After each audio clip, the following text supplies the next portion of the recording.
The sports page with the Orlando Sentinel and FM 96.9 The Game's Mike the Bulldog Bianchi. On JRR. Oh, Bulldog!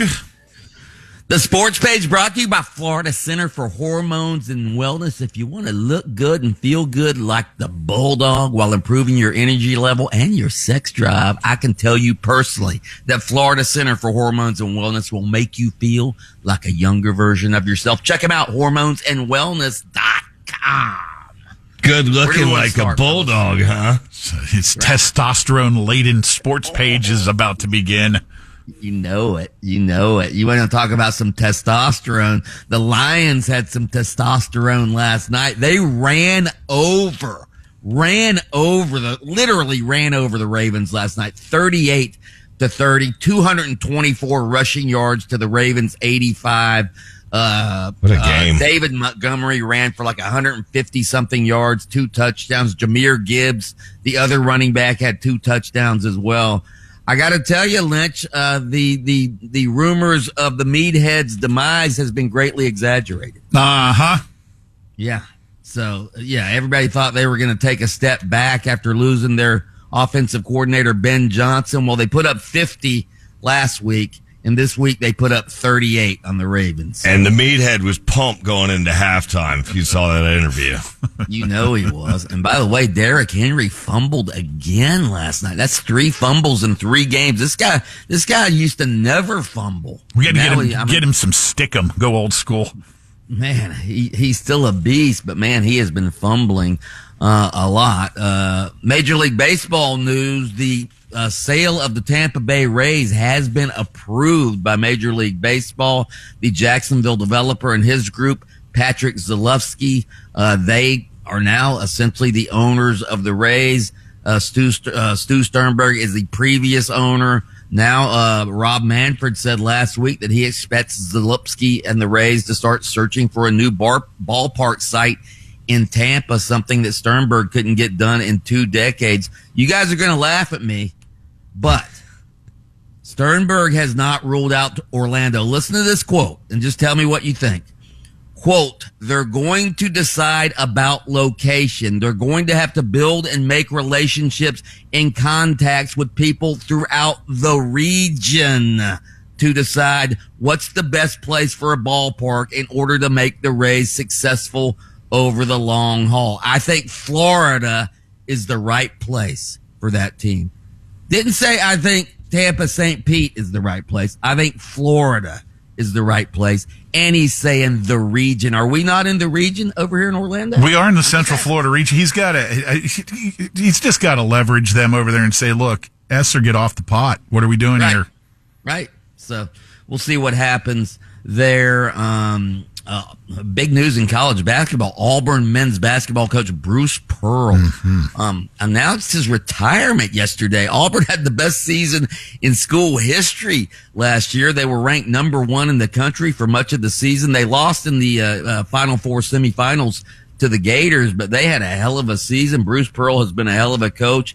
He's 65 years old. I don't know what's going on, but maybe he wanted his son to have the job because his son, Stephen Pearl, is now the head coach at Auburn. Here, have this NIL mess.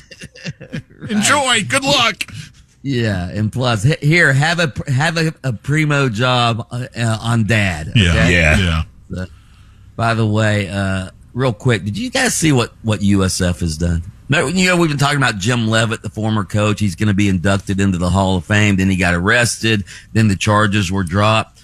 So there's been a big controversy about him even being in the Hall of Fame to begin with since he got fired for hitting a player. All right. Mm-hmm. So they're going to let him in the Hall of Fame. All right. October 2nd, I think, is the induction. They're gonna put him in the Hall of Fame, but they're not allowing him to attend the induction ceremonies. Oh, come on. What is that about? Huh? That you can go in, you just have to come in the back door? Wow. Huh? Wow. Is that just that's gutless if you ask me. If you want him in, put him in. If not, don't put him in. Yeah. Hey, some sad news locally here for the UCF family, huh?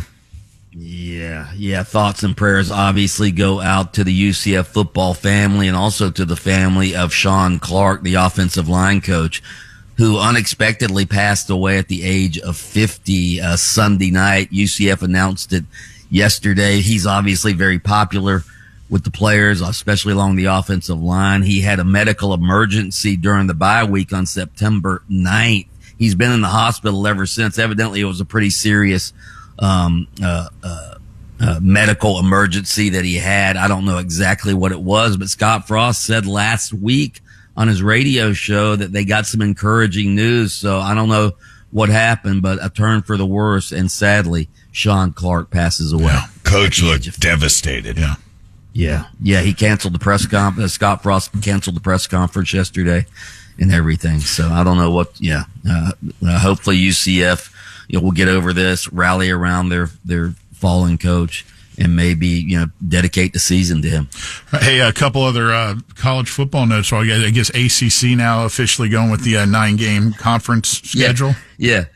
A month after the SEC did it, the ACC goes, us too. Yeah, we'll do it too. Yeah. Okay. Yeah. So speaking of the SEC, and I guess tonight they're going to be unveiling which of the annual rivalries they're being reset somehow for the next 5 years. They're announcing that they just announced they're going to a 9-game schedule. Well, tonight they're going to unveil the new schedule and who's going to be playing who and who will be the permanent opponents, who will be the rotating opponents, things like that. Gotcha. So, all right. Yeah.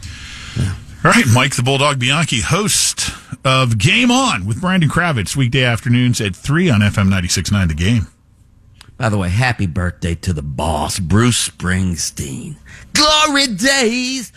Oh! Lynch and Taco.